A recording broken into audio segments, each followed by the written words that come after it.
आपके पूर्व वक्ताओं ने कई मुद्दों पर विस्तार से बतलाया। हम भारत सरकार के मंत्री आदरणीय श्री नित्यानंद राय जी, जिनको सुनने के लिए आप लोग बहुत देर से इंतजार कर रहे थे, हम उनके बीच में और आपके बीच में बाधा नहीं बनना चाहते, लेकिन 2-3 प्रमुख बात है वो आपके बीच हम जरूर रखना चाहते हैं कि जिन रविदास जयंती समारोह में आप आए, 1377 ईस्वी में जब उनका जन्म हुआ, आज से 647 वर्ष पूर्व, आप समझ सकते हैं उस समय समाज के अंदर जिस तरह से असमानता, छुआछूत, भेदभाव, कोनापंथ, अंधविश्वास था, जिस समाज में उन्होंने जन्म लिया, तो सबसे बड़ा हथियार उनका था कि कर्म की प्रधानता पर उन्होंने जोर दिया और उन्होंने कहा कि जाति प्रथा जो समाज में उस समय छुआछूत, ऊंच नीच के भेदभाव में जो वर्णवादी व्यवस्था समाज को तोड़ दिया था, उसके खिलाफ उन्होंने कहा कि अगर एक चंडाल दलित घर में भी पैदा लेता है लेकिन वो ज्ञानी है तो वो पूजनीय है, और एक ब्राह्मण घर में भी पैदा लेने वाला मूर्ख पूजनीय नहीं हो सकता। इसका मतलब है कि हमें अपने कर्मों पर भरोसा करना चाहिए। हमारा कर्म ही हमको अध्यात्म की ओर ले जाएगा, हमको धर्म की ओर ले जाएगा। इसलिए आज उसी कड़ी में जब हम संत रविदास को याद करते हैं तो याद कीजिए, उस समय राजा और महाराजाओं का दौर था।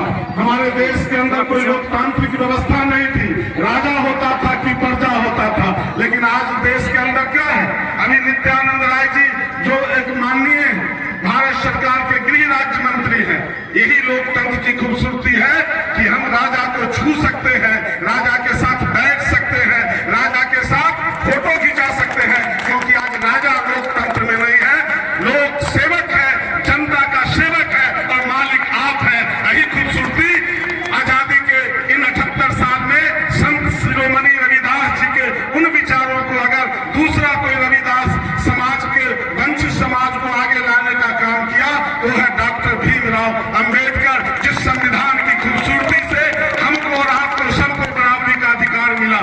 इसलिए जब हम आज रविदास जी को याद करते हैं तो याद कीजिए उन तमाम महापुरुषों को, रविदास के उन वचनों को, कर्म की प्रधानता से समाज में उन्होंने अपने को ब्राह्मण से भी ऊपर बताया, क्योंकि हमने कर्म से वो ऊंचाई पा लिया जहां मनुष्य के द्वारा मनुष्य में कोई भेदभाव न हो। ये बात सिखाया हमें अंबेडकर साहब ने भी। इसलिए हमको कहा शिक्षित हो, संगठित हो, संघर्ष करो, और आज उसी शिक्षित संघर्ष होने के चलते इस देश के अंदर जो जातिगत व्यवस्था में जो खामियां थी, आज आरक्षण के चलते एक बराबरी का भी हक मिला, तो एक दलित का बेटी भी उत्तर प्रदेश की मुख्यमंत्री बन सकती है, तो एक आज प्रमोद राम जैसे व्यक्ति भी जो ब्रह्मैया गांव में जन्म लिए थे जहां पर सामंती जुल्म था, वो मोहद्दी नगर का प्रमुख भी बन सकता है। इसलिए अगर हम संत शिरोमणि रविदास जी को याद करते हैं तो हमारे ऊपर एक चुनौती, हमारे ऊपर एक संकल्प है। वो संकल्प क्या है कि अगर हम इस देश के अंदर समाज के वंचित तबके, मोहद्दी नगर के तमाम गरीब गुरबा, दलित, अकलियत, पिछड़े तमाम लोगों को मुख्य धारा में आना है तो पहला हमको शिक्षा को अपना हथियार बनाना होगा।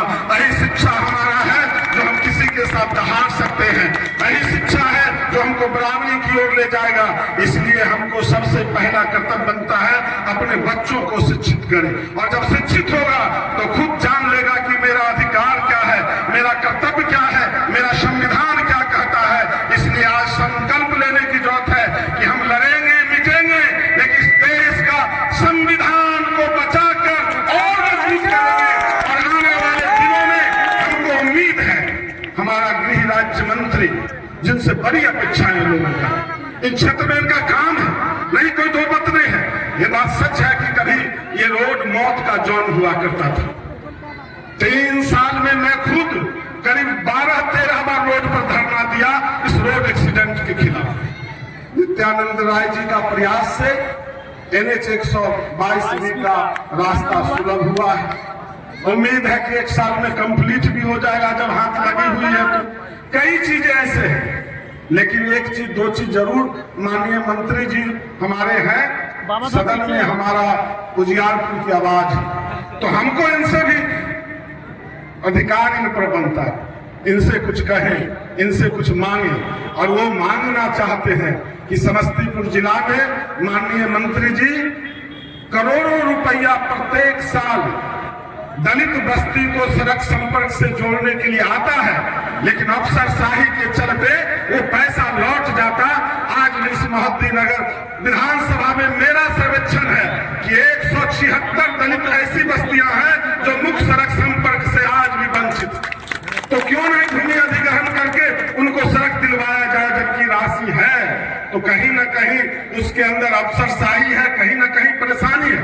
हमको उम्मीद है कि जब आपके संज्ञान में हम दिए हैं तो निश्चित तौर पर जिला प्रशासन के साथ बात करके, अंचल प्रशासन के साथ बैठक करके उन दलित बस्ती को चिन्हित करने की जरूरत है जो आज भी मुख्य सड़क से वंचित है। और निश्चित तौर पर जब मुख्य सड़क से वो जुड़ेगा तो लगेगा कि हमें भी विकास का वो रोशनी हमारे तक पहुंच गया। नहीं तो आज भी रास्ता के अभाव में उनको कई तरह के भेदभाव का शिकार होना पड़ता है। कई जगह प्रयास हुआ है, राजाजान में प्रयास हुआ है, हमारे टाना में विधायक जी के प्रयास से दलित बस्ती तक सड़क गई है, काफी प्रयास, लेकिन बड़े स्तर पर अभी भी लोग इसके लिए वंचित है।